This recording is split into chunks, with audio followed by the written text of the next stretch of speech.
Hi guys! Happy Friday. I'm so excited to go live with you guys as always. So I'm throwing up a disclaimer now, and just so you guys know the drill. Nothing in this live is medical advice. Everything's for education and inspiration only, No treating, no diagnosing, no prescribing, no prevention. We're just chatting about wellness.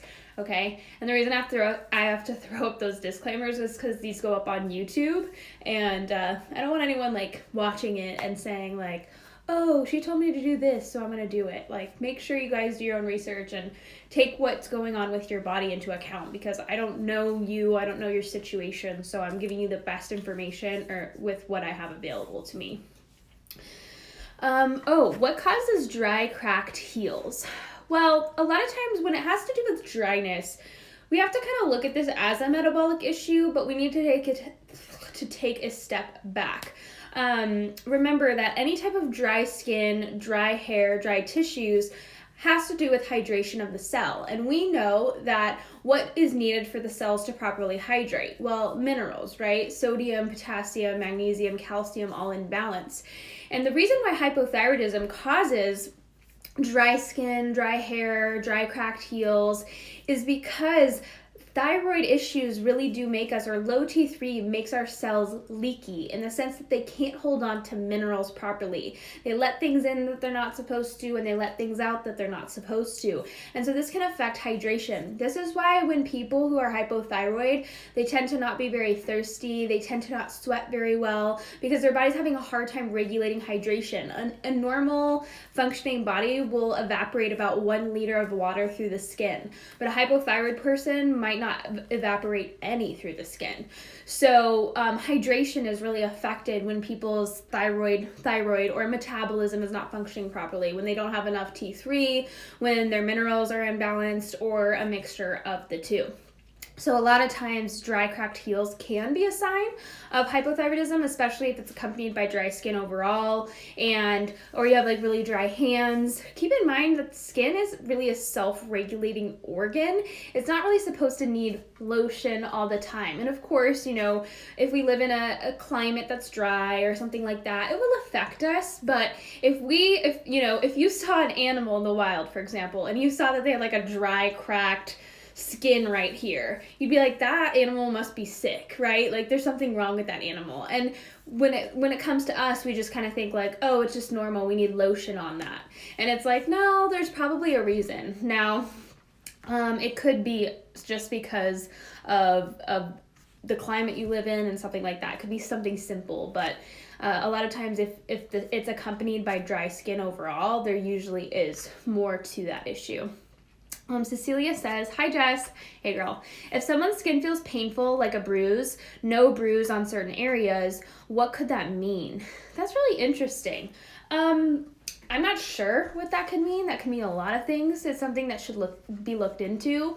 What comes to my mind is inflammation. If your body's very, very inflamed and someone bumps it, especially if it's like around your intestines or your abdomen, keep in mind that these tissues internally can be very inflamed. So that could be a reason why. But it could also be that your blood's too thin. Are you taking blood thinners like aspirin, vitamin E, that kind of thing? It could be a lot of different things, but that's something to get looked at for sure. Hi, my husband has been complaining about pain, arthritis, I believe, in his hands and wrists. What helps? Well, topically, there are things that you can do to kind of relieve pain, but in reality, if we're having pain in our wrists and our hands, there's usually a bigger issue at play. Inflammation can be involved. What else could be involved? Low magnesium could be involved. So I guess topically you could use something like, doTERRA has this lotion called Deep Blue, which a lot of people really like. Some people will swear by it. Sometimes just applying magnesium oil or lotion topically can really help. MSM can be very, very helpful for the joints, whether that's taken internally or put on the hands. But that's definitely something to look deeper into because there are other reasons why arthritis happens, and it does start internally. Low vitamin D and low ferritin, even after supplementing, could be a sign of something. Absolutely, ferritin is really a useless measurement for iron. Remember that the only way to accurately measure iron is using hemoglobin. You should definitely check out a podcast by Matt Blackburn. It's called the Mito Life Podcast, and he interviewed Morley Robbins. Morley Robbins is he's a wizard when it comes to minerals, and he talks about iron in that podcast, and it will blow your mind. Remember that supplementing iron just, is not always the best route to go, that's for sure.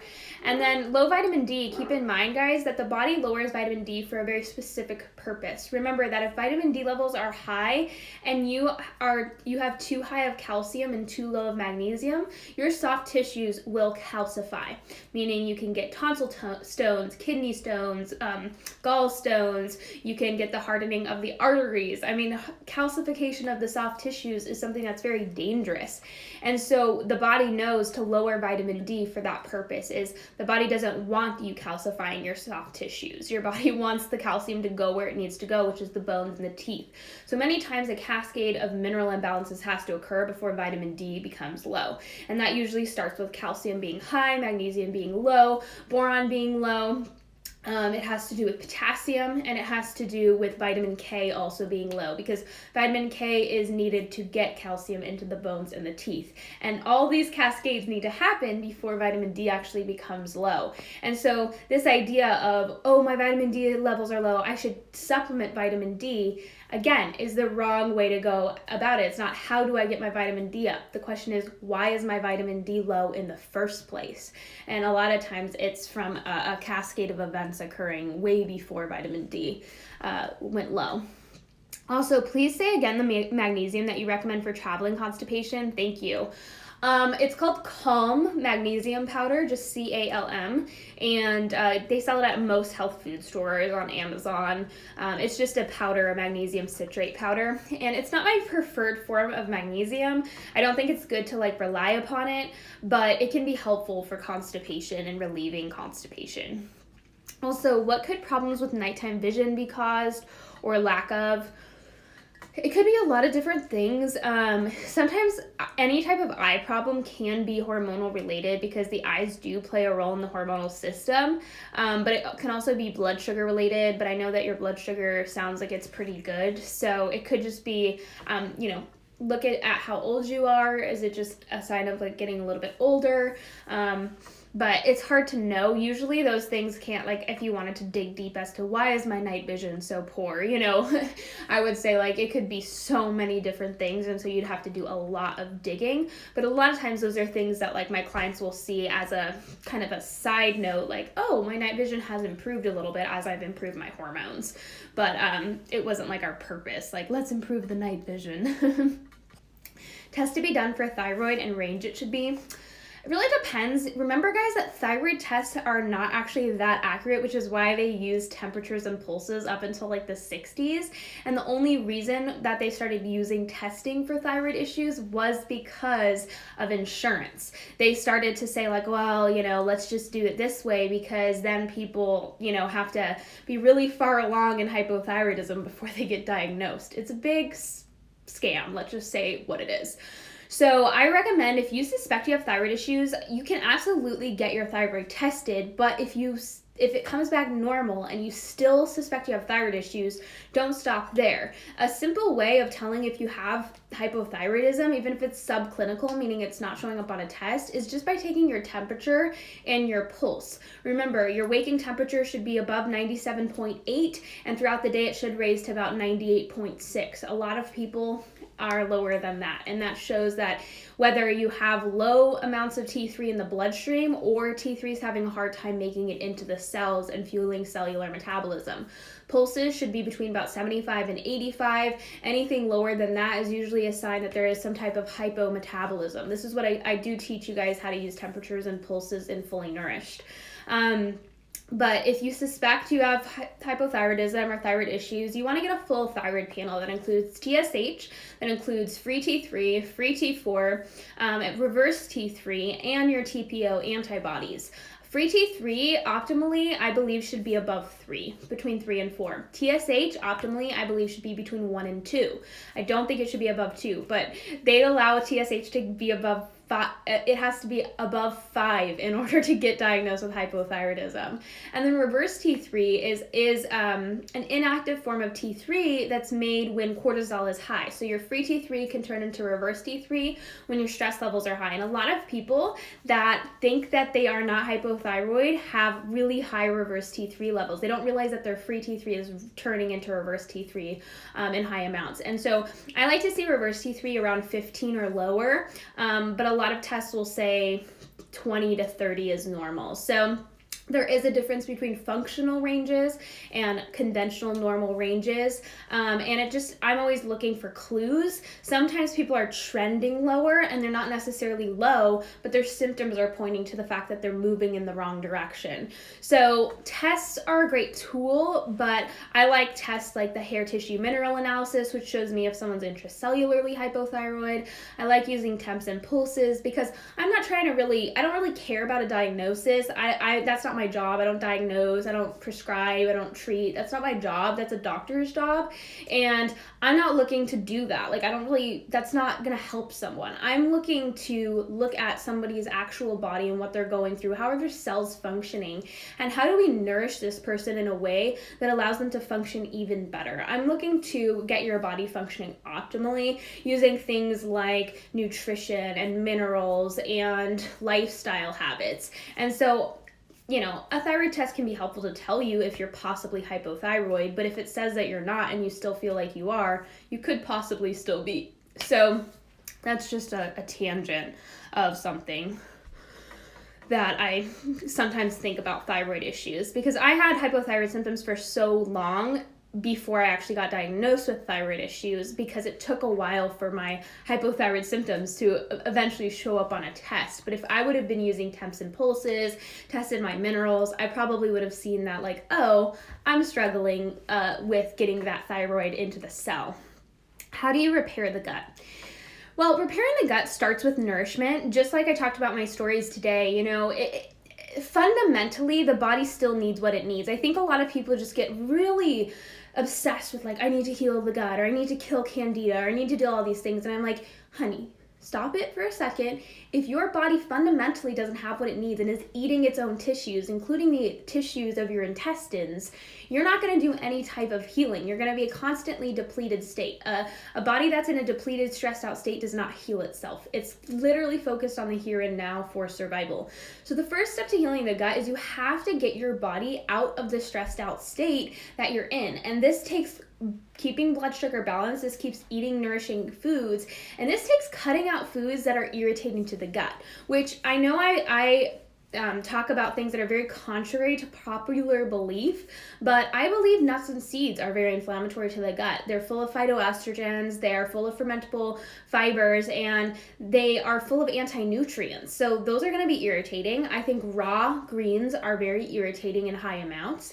I think that excessive amounts of cruciferous vegetables are going to be pretty irritating to the gut. I mean, think about it. If you took a piece of broccoli and just rubbed it against the skin of your arm, how long would it take to get red? 5 minutes probably, right? And that stuff is moving through your digestive tract for 48 to 72 hours. So of course, and the skin of your digestion is very, very delicate. So I'm looking at how's the body reacting to those foods, things like beans and grains. A lot of people are just continually eating foods that are irritating because they're being touted as healthy foods. But I'm looking at nutrient-dense, easy-to-digest foods. And that's really the first step, is nourishing your body, nourishing it frequently, making sure you're keeping blood sugar balanced to keep the stress response down. And keep in mind, guys, that thyroid health is absolutely essential for gut health, because your transit time is 100% determined by how quickly your metabolism or your thyroid is working. And so many people are hypometabolic, they have low thyroid function, and food's moving through their digestive tract at the pace of a snail. And things are fermenting and growing bacteria and growing yeast and things like that. And that's the problem. And so I first focus on the metabolism, I first focus on thyroid function, and a lot of times it gets better, or at least 80% better.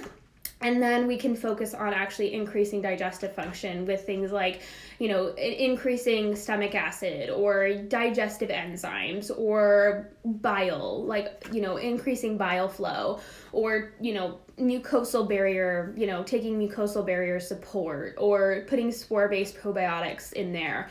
But no amount of gut healing is going to work if your food is moving through at a very snail's pace, or you're eating foods that are just proliferating the growth of bacteria, which would be a ton and ton of bulk and fiber.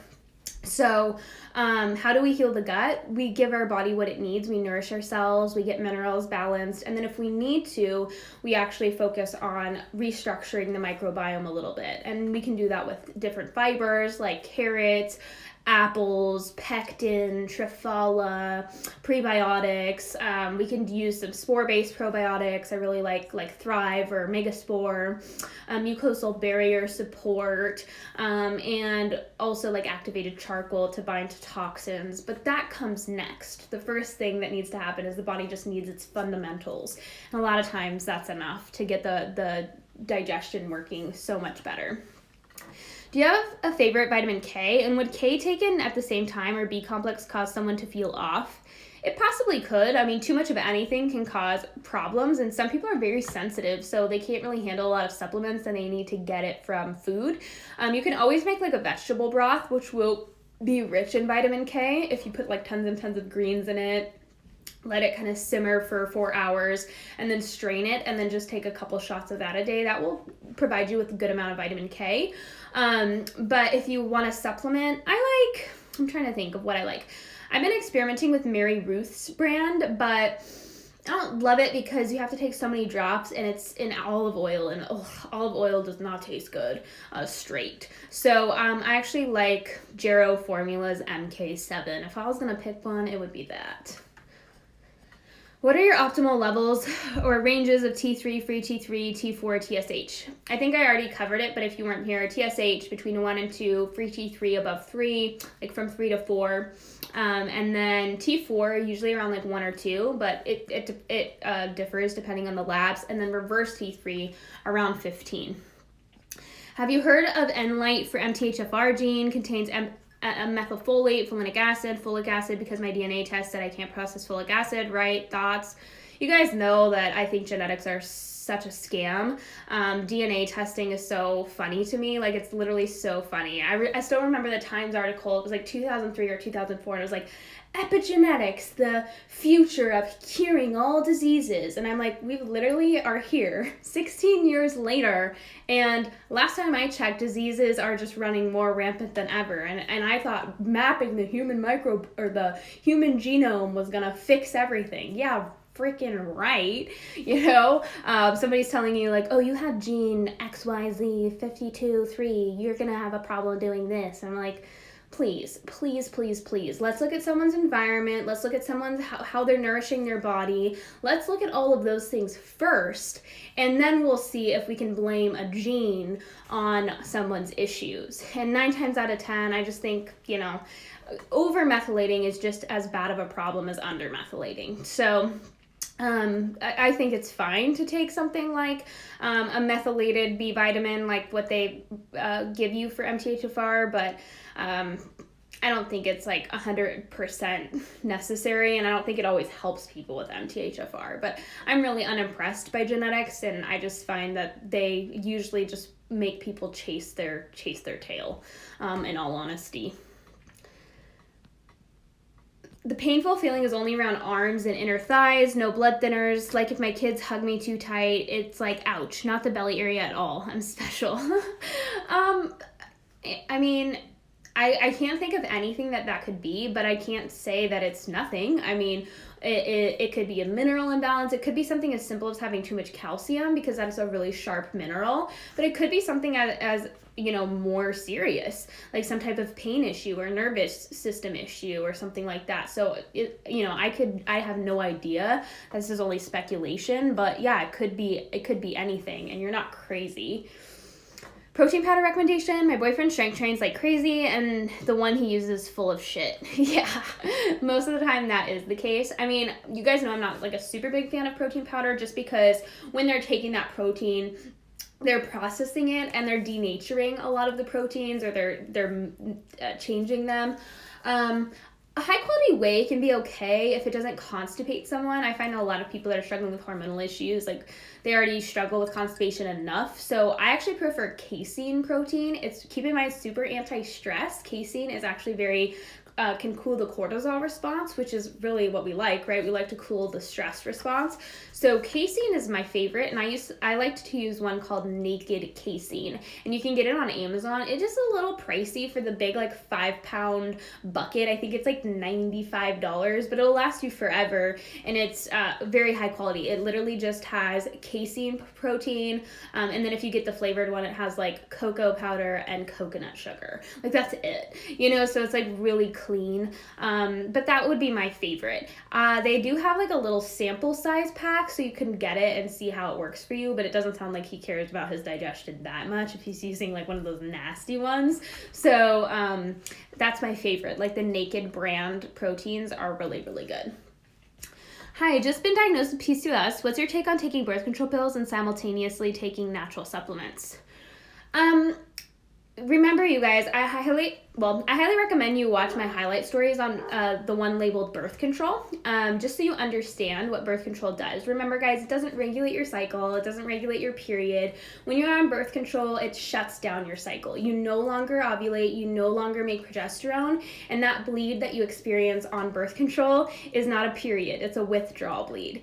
And so a lot of women that I work with don't realize that until they've been on birth control for 6 years and they go off and they can't get back to ovulating. It's been a year, 2 years, 3 years, and their body no longer communicates from the brain to the ovaries. They wish they would have known that birth control is not for the purpose of regulating the cycle. It's for the purpose of shutting down the cycle and causing chemical castration. Now, if that's something that you're aware of and you know and you're informed, that's awesome. Make the decision based on what you believe is best for your body. I just believe in informed consent, and I think that the misconceptions regarding birth control are really, really harmful to a lot of women who don't really know anything about the medication or what it does.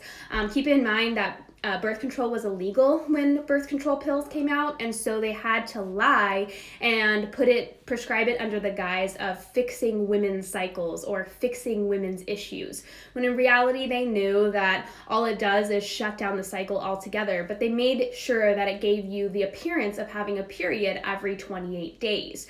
So that you would think that your cycle was being regulated. In reality, you could have a bleed every 55 days, every 32 days. They would just have to have you stop and take those sugar pills for that week, because that synthetic drop in hormones brings on a bleed, a withdrawal bleed.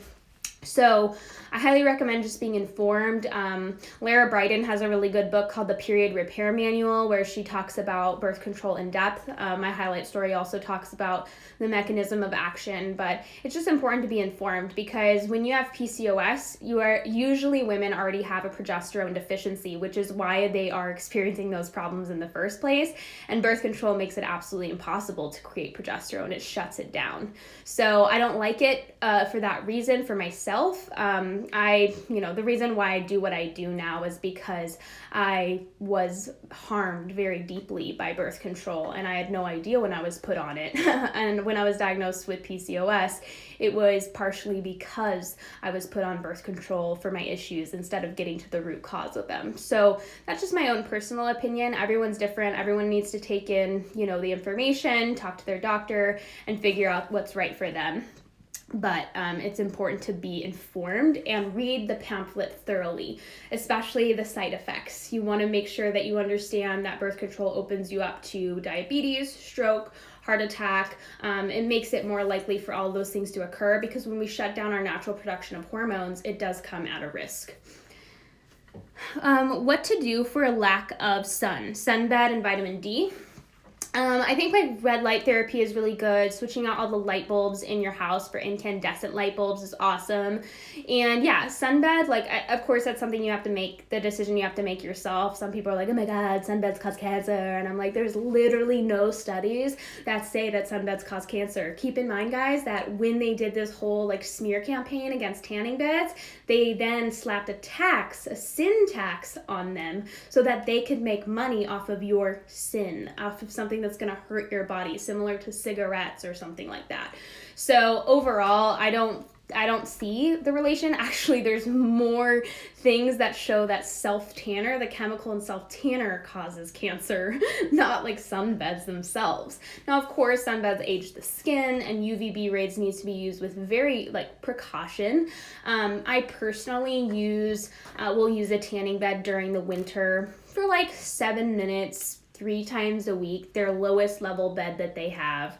And I'm not like looking to like, have that like Bora Bora glow in the middle of winter. It also looks weird. I mean, it's not that weird in California, like most people have it, but I personally am not looking to like fry my skin. And keep in mind that the fats that you eat matter. So if you're exposing yourself to UVB rays and you're eating a bunch of polyunsaturated fats that oxidize with light and heat, that's going to cause skin issues. So just make sure, like, it's taking all the factors into account. But usually, for me personally, a sunbed keeps me nice and happy during the winter. And then I'll maybe do a little bit of vitamin D because I know my calcium levels. But if someone had really high calcium, they could potentially do some damage with vitamin D. But yeah, taking a little vitamin D is usually a good idea, especially if there's no sun. And then red light therapy is also something that's really helpful. I think investing in a red light therapy device is a good idea if you live in a very dark, cold place, because you're going to use it. And it will come in handy. I'm sorry, the dogs are just barking and barking and barking. I'm sorry. Recommendations for diet if you have to take antibiotics for a gut infection, blastocystis hominis. Ooh, blasto. So yeah, if you have blasto, antibiotics are sometimes a good route to take if you can't kill it naturally. You want to retest because a lot of times antibiotics don't wipe it out. So you just want to make sure that you keep an eye on it. But I'm not as afraid of antibiotics as a lot of people are, as long as you're not overusing them or you're using them like, round after round after round after round. Like usually it's something that you don't need to worry about. Your body can usually recover pretty well. And in reality, if you're killing blasto, you're probably going to feel better after the round of antibiotics than before. But yeah, usually you want to let the gut balance out for about 2 to 3 months after antibiotics without doing any type of probiotics or anything like that. And then just take, I guess, like inventory of how your gut's doing. And a lot of people are like, oh my God, my gut's doing so much worse. And I'm like, is it? And a lot of people are like, actually, not really. Like the antibiotics really did help me. And so it's one of those things where you have no idea how the body's going to react. It's just one of those things where you have to just wait it out and see. How come Matt Blackburn doesn't recommend Calm?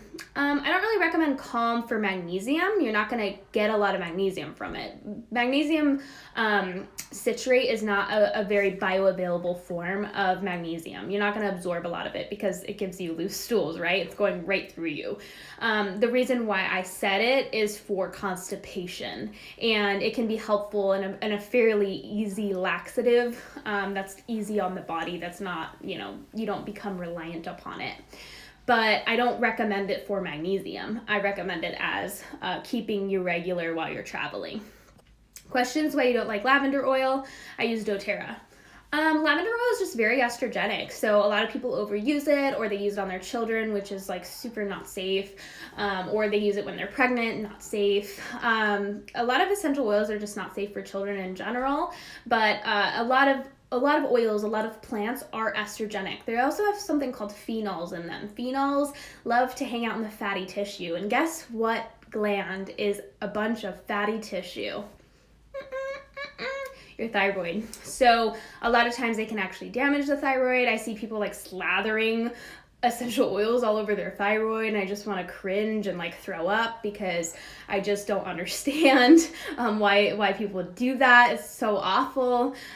So overall, essential oils should be used with great care. I think a lot of people are using them very, very irresponsibly. They act like, oh, it's so natural, I'm just gonna slather it all over my skin, not recognizing that plants are very powerful and they can be harsh on the liver, like they can be really hard on certain glands, they can store in fat tissue, and so many of them are estrogenic, which for a regular person that's super duper healthy is probably fine, but most people are using essential oils to get healthier and they have problems, and a lot of times those problems are driven by estrogen, and unfortunately plants tend to be very estrogenic, so they should be used as medicine. And a lot of people are like, well, I do use them as medicine. I'm like, no, you don't. You slather them on your body every single day and you act like they have no consequence to you, and they truly do. They can have long-term consequence. So I'm not a big fan of using essential oils topically in general. I think they can be used, it's better to use them in a diffuser, and to make sure that they're very, very diluted when using on the skin, and using them very, very responsibly and conservatively. What's your fave flour for baking? So many gluten-free ones have gums in it. Yeah, a lot of them will have xanthan gum because it kind of like takes the place of the gluiness of the flour and in wheat flour. So I usually use Bob's 1-to-1 baking flour, but it does have some xanthan gum. Pamela's baking mix is also really good, but I believe it also has a little xanthan gum. And I'm trying to think of what else. Sometimes I'll use like buckwheat flour or something like that, tapioca, any type of paleo baking flour that's not nut-based can be a really good one. But yeah, sometimes the gums just can't be avoided, and that's just because of the texture that it gives. But I just avoid like guar gum. I avoid all those other gums. Multivitamin from FN. Can I replace oat straw with some other? Yeah, of course. Absolutely. What could be the cause of inflammation, puffiness of my hands and fingers? I tried so many things and can't get it to go down. It could be caused by something you're eating is bothering you. It could be caused by bacteria in the gut that's bothering you.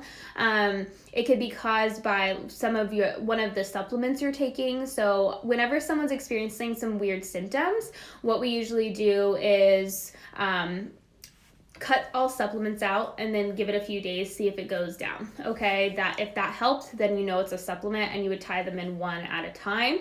If it is a food, sometimes it can be dairy, and so cutting dairy for a week can be helpful to kind of say like, okay, I think I was reacting to the dairy. It could be something in the environment, so being exposed to mold can cause puffiness. So it really depends, like when did it pop up? Did it pop up with a season change? Did it pop up with a V? You know what I'm talking about? Did it pop up with something that you were exposed to that you weren't exposed to before? Did it pop up with the exposure to a new food? Like what did it pop up with? But sometimes it just happens for a season of time. But yeah, I mean, inflammation of the hands and fingers is not necessarily normal. I can't get incandescent light in the type of bulbs we have renting. What is the best alternative? Amber tinted LED, halogen?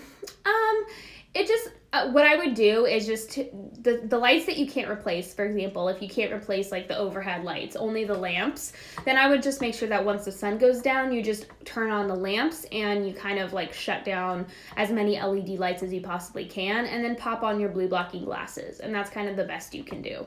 You don't have to like stress about the light bulbs. Any tips when getting travel V's to support the body? Sorry, I don't even say the word because Instagram will censor me. Yeah, it kind of just depends. Some of them to me would not even be worth it. Like I would just decide not to do it because some of them are so harsh, but a lot of times a healthy body can handle it. It's mostly adults can handle them a lot better than children. But yeah, I mean, I wouldn't stress about it. It's just more of, is your body healthy? You're gonna be fine. Your opinions on poppy seeds, putting them in a pie, is the same story as other seeds. I mean, yeah, but I wouldn't stress about it if you're just putting it in a pie or enjoying it in a cake from time to time. Like lemon poppy seed bread is so good. Yum. I tend to eat 3 to 4 times a day, 3 bigger meals and 1 snack every 5 to 6 hours. Should I get this more frequent? That's really up to you. It's one of those things where sometimes the only way to know is to just try it.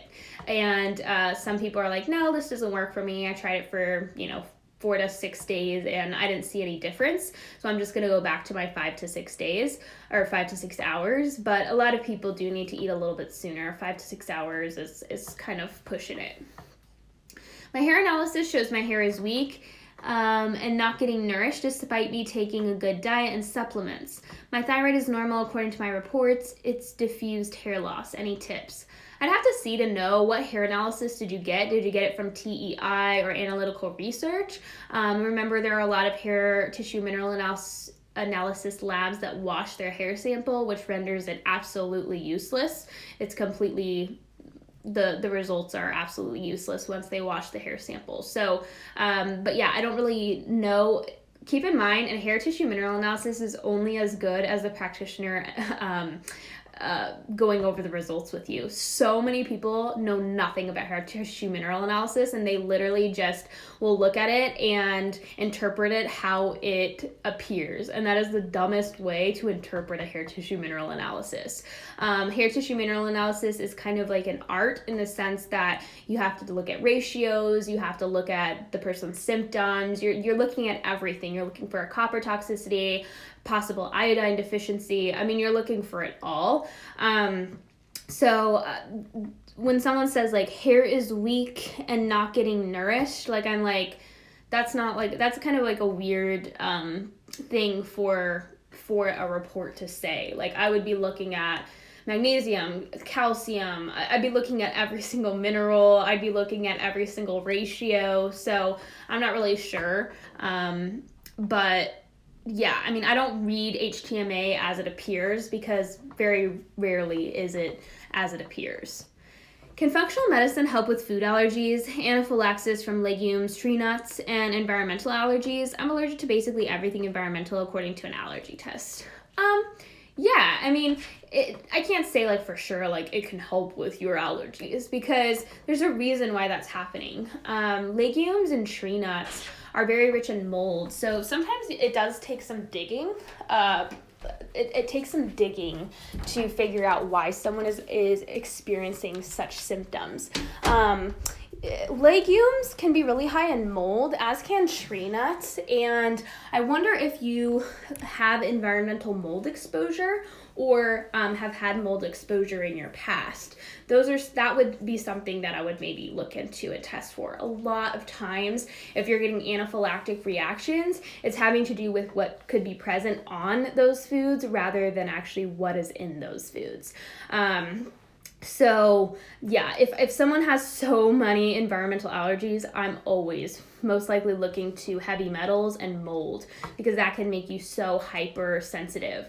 Also, have you ever gotten a root canal? Have you checked into infected root canals? That's another thing that can absolutely cause your immune system to be just on absolute alert at all times. You're fighting a constant like low-grade infection, and viruses can also do that. So like Epstein-Barr virus, or if you've ever had mono, that could be a reason why.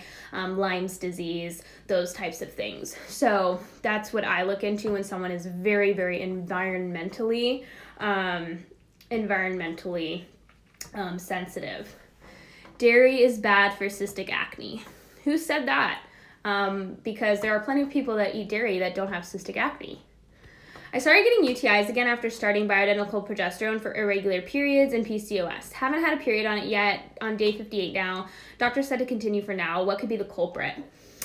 I mean, if you suspect or if you have signs of estrogen dominance, do you think that estrogen is mobilizing from the tissues? Keep in mind that progesterone does mobilize estrogen. That's one of its roles. And so some people who are deficient in progesterone have a lot of estrogen stored up in their tissues, and then when they start to make more progesterone, they start to see these detox reactions, or they start to see their estrogen symptoms get temporarily worse. And estrogen can absolutely drive like UTIs, infections, things like that, because it's a hormone of growth, and it gets secreted, the liver's detoxifying it from the bloodstream, goes into the gallbladder via bile, and then the bile gets secreted at the top of the small intestine to get carried through the digestive tract. A lot of people have sluggish digestion, or they're not detoxifying estrogen from the digestive tract properly. And so what's happening is bacteria is proliferating, yeast is proliferating from that estrogen. It's not eliminating from the body properly, and therefore it can cause like bacterial issues and yeast issues. So this is why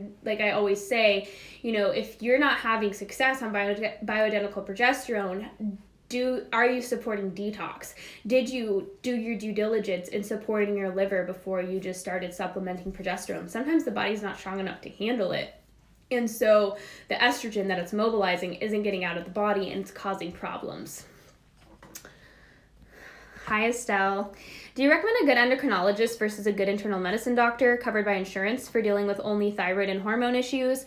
My current endo only tests TSH and T4, even on NDT. Yeah, I don't really care about the fancy terms. Unfortunately, most endocrinologists, internal medicine doctors are just so hard to deal with, and that's so unfortunate. I wish there weren't, because there are really good doctors out there. I personally have a doctor that's a GP, but she has a more integrative approach. She's not functional by any means. She's integrative, meaning that she will prescribe conventional medicine just as much as she prescribes bioidentical hormones like NDT or bioidentical progesterone, testosterone, that type of thing, which is good in the sense that she's not trying to shove 80 million supplements down my throat, put me on all these different protocols. I just want to go in, get all the hormones tested I need to get tested, and get the hormones I need and get out of there. I don't want to deal with their BS. You know what I mean? So that's what I look for in a doctor. I look for someone that is actually not so functionally minded that she's going to make me pay out of pocket, or, make me do all these protocols and supplements and stuff. I want to do that on my own.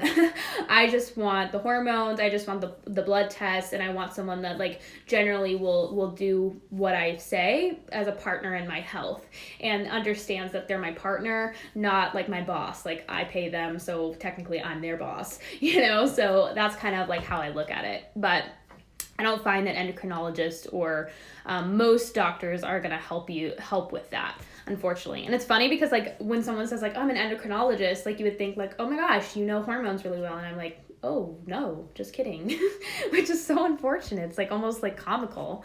Which vitamin is good for PCOS? I wouldn't say there's any vitamins that are good for PCOS unless you know exactly what you need and you are taking exactly what your body's asking for. My pulses have been so high those days around 95, and my temps is every day. What could this mean? This shows stress. So anytime your temps are really high, your pulses are really high, that shows that the body is most likely in a more stressed out state, running off of cortisol and adrenaline.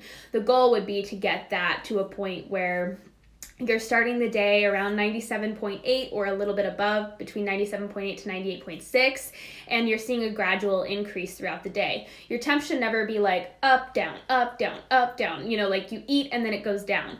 So I would bet that your temperatures and your pulses go down after meals. Would that be correct? If that's correct, that's showing you that your food is lowering your stress levels. When your body is running off of cortisol, it's making its own fuel, right? It's eating itself for fuel. But then when you eat food and it calms down your temps and pulses, that shows that food calmed that stress response down. So that's a good sign to see, are you running off of stress? You would usually see your temps and pulses lower after a meal. I got 60-day periods, all blood gone, all hair gone. Please help me. When it comes to PCOS symptoms, you guys, it's all about taking stress off the body. I highly recommend going through my highlight stories and educating yourself there and getting started with understanding that when we have PCOS, it's all about giving our body what it needs on a fundamental level. It really does take nourishment. It takes keeping blood sugar balanced, eating protein, carb, and fat every 3 to 4 hours or maybe even sooner. sleeping well, making sure we're exercising the right way, so we're strength training, we're building that muscle to allow us to uptake more free fatty acids and more glucose. We're really taking care of our body with the fundamentals first. And then once we do that, we watch our body change, we watch the body shift. A lot of times the first 3 to 4 months can be really, really rough because the body is finally getting what it needs, and so it starts to move junk out of the system that was previously just sitting there in storage in the fat cells or the tissues. But a lot of times you do see gradual improvements, and that's what I teach in Fully Nourished. I'm driving, can't wait to listen to this live when I'm home, and can't wait to work with you. I know there's so many of you guys that are being so patient for to work with me. I just want to say that I'm still getting my packages just kind of not figured out, but getting all the details met. But I'm going to be reaching out to everyone that has expressed interest in working with me. You will be notified very soon, probably Monday. I'm just trying to finish up. Just give me a couple more days to just finish up everything. I always overextend myself, and then I regret it because I'm like, oh my gosh, I have 18 million things to do, and I promised everyone this, and so it's just gonna be a few more days. Thoughts on oatmeal, corn tortillas, and potatoes? Are they organic? Remember, oatmeal is very heavily sprayed in glyphosate, which is an obesogen, and it also is cancer-causing. So oatmeal should be organic, corn tortillas should be non-GMO, and potatoes should also be non-GMO or organic. But yeah, keep in mind, guys, it's not about what you're eating, it's about the quality of what you're eating. A food can be very different. It can look the same. A non-organic, genetically modified potato can look very different than an organic potato, yet they are two completely different foods to your body. And unfortunately, that's the world we live in today. Hi, Jess. Are you saving this live video? I missed my question. Yes, I will be saving this live video, and it'll be going up on YouTube as well. Gosh, the dogs are going crazy today. I swear, I'm so sorry. Did you mention a obviously non-clinical way to check for histamine issues by pressing on neck or chest and seeing color difference? Maybe I'm crazy, but I swear it was you. I don't know if I've ever mentioned that, but that is true. If you can actually see I have histamine issues. So you go like this. I have it specifically on my neck. So you itch, and then just wait a couple minutes and you'll see that I start to turn a little bit red. I'm struggling with some gut issues right now that I've been working on, so that's why my histamine's not clearing. See how I'm turning a little bit red right here? And some people have it really, really bad. I used to have it really bad when my autoimmune conditions were out of control and my gut had not gone through a lot of healing yet. I would literally look red and just destroyed if something scratched me. Now I'm just seeing a little bit of red dots here, so that would be, that's usually a sign of some type of histamine or inflammation. And it does take time, you guys, gut issues don't heal overnight, especially if you grew up on fortified foods and you took rounds and rounds of antibiotics, which I took probably 30 rounds of antibiotics as a child. So there's so many different things that I struggled with. I had poor health as a child, and so I can't expect that stuff to heal overnight. From when I started my health journey, gosh, I am a new person, but I still have miles to go, and I can only go at my body's pace. You can't force healing. And so, but histamine issues are something that slowly go away over time as you get your gut better and your immune system better. How does a bioidentical progesterone actually work? I've been on it for 5 months now, and my period has gotten shorter and scantier. Is it normal since period was normal before it? Help. Were you prescribed your bioidentical progesterone? Bioidentical progesterone, the goal is to, if you are not ovulating well, you're not making enough progesterone, is to supplement your own progesterone to get those anti-stress, anti-cortisol, pro-thyroid effects. But if you don't have someone managing your dosage, you could possibly be taking too much, which could be causing a scanty period. So bioidentical progesterone works to increase the amount of progesterone that you have in your body, but you don't always need a lot, especially if you're already making your own. Where do you buy your incandescent lights? Is there a brand with low wattage? My husband is going nuts with the 15 watts, I think I found. There is, it's called Lights Galore or something. I need to check that out. Ask me in a day and say hey, where do you get your incandescent lights? And I'll tell you the website. Thoughts on doxycycline and Accutane for acne? Don't want to take them. Sometimes the antibiotics can help, but just mind you, they can make it worse afterwards. It comes back with a vengeance. When it comes to Accutane, something we have to really keep in mind, and of course this is not medical advice, it's just something that I wish, women would know before they chose Accutane, is Accutane is a high-dose synthetic vitamin A. Synthetic vitamin A is incredibly harmful. It is so harmful specifically to the pancreas. It can destroy our ability to secrete insulin, and it can also really damage the beta cells, and it can even affect our ability to make pancreatic enzymes. And people that have taken multiple rounds of Accutane can actually have irreversible pancreatic damage. And if you actually read the Accutane insert, and I actually did like some digging on the FDA's website, and for doctors, there's specific guidelines that a doctor has to make sure a woman does before she takes Accutane. And that is so many things, and like so many possibilities of like liver failure and pancreatic damage. And this is of course not to scare you, but when I'm looking at something like that and I'm thinking, wow, there are so many people that are just being prescribed Accutane like it's candy, when in reality, even the insert and the FDA is saying this is like a last resort. If someone's struggling with acne and you have tried everything else, this is like a last resort, and still you have to make sure all these things are true before prescribing them Accutane. So it's just, Accutane's a pretty harsh drug, and I personally would probably like take the risk to experiment with natural vitamin A over the synthetic vitamin A, but that's just me. Yeah, if you see like I scratched myself and now you're seeing like, yeah, histamine issues right here going on. That's really just shows that there's some inflammation still in the body. And this is actually because I haven't taken my aspirin in like 5 days, I don't think. I just haven't taken my supplements in a few days. And this tends to happen a lot more when I don't take my aspirin. Just did my first castor oil pack the other night and had diarrhea the next day. Is this to be expected?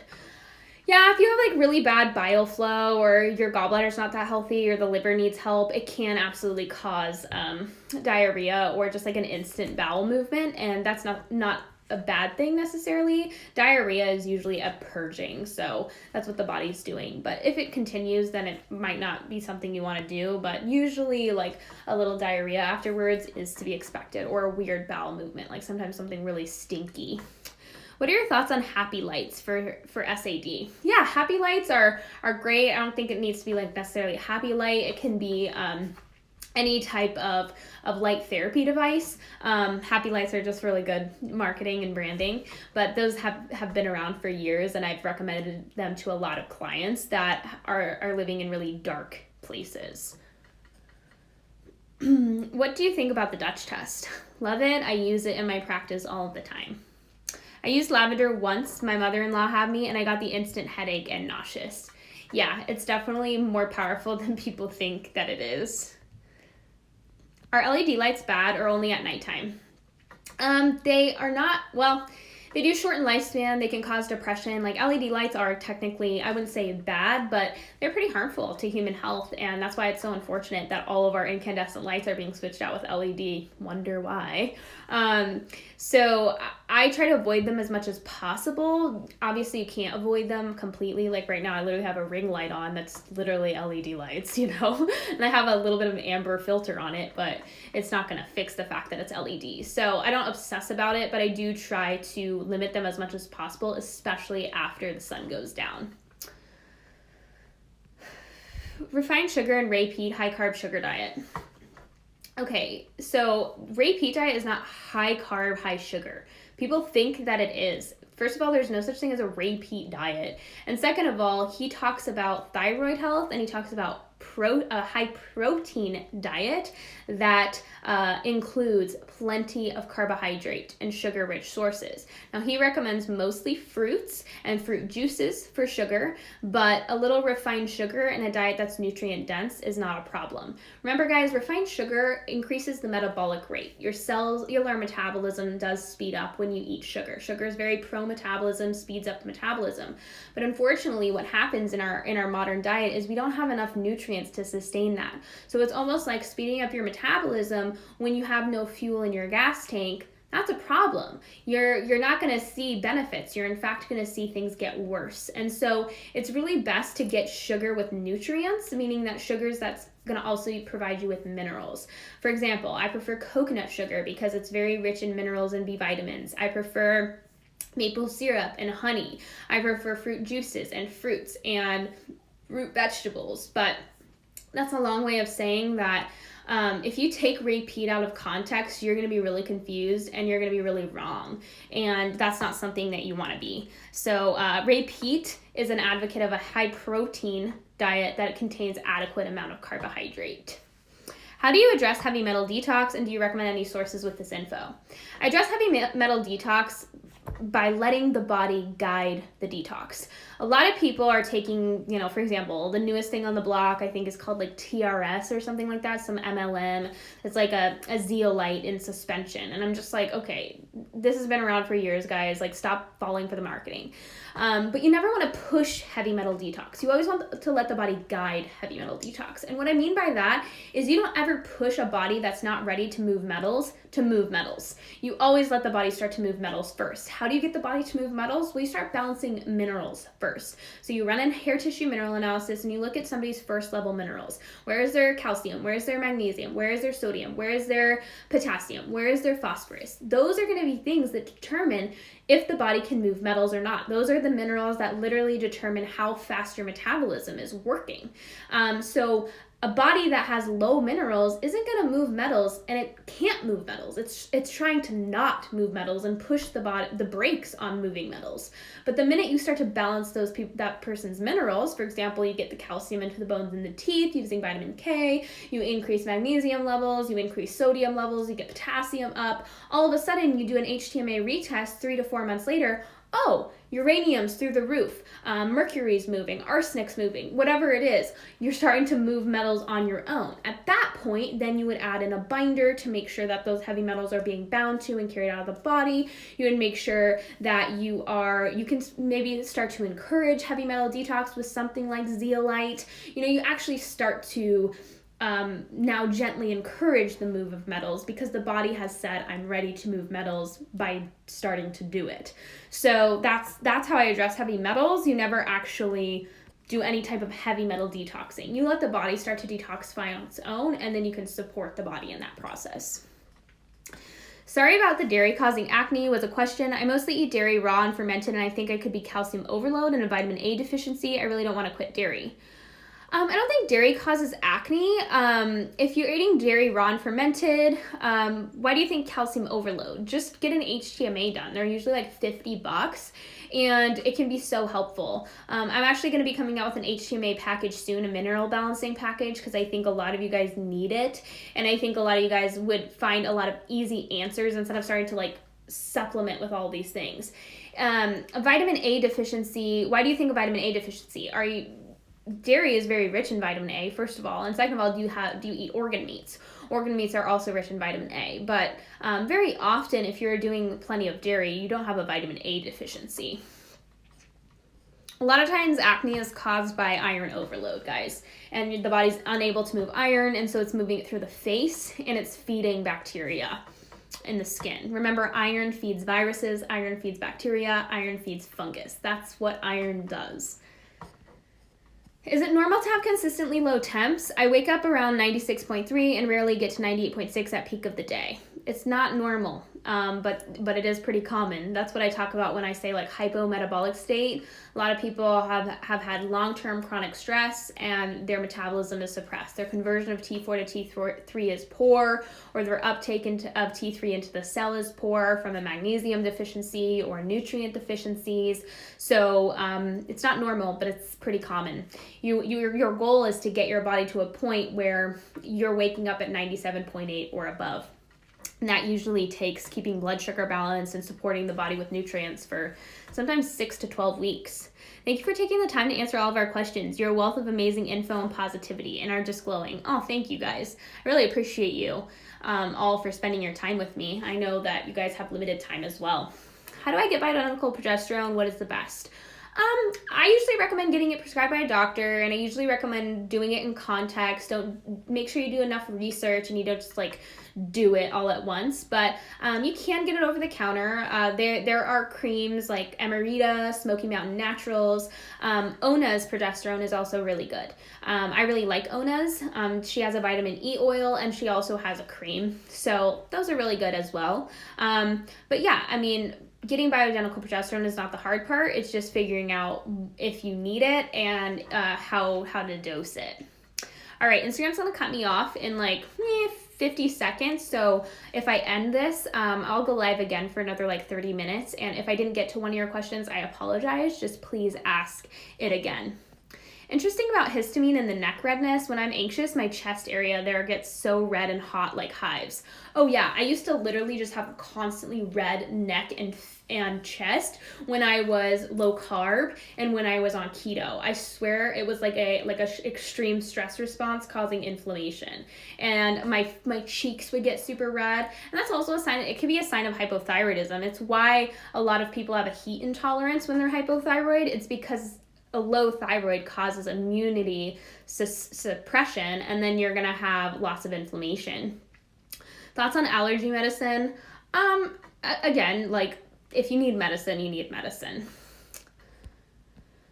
I think you said we should be eating 1 gram of protein per our body weight. What if you're overweight or obese? Okay, I'll answer this when I go live again. I'll see you guys in a second.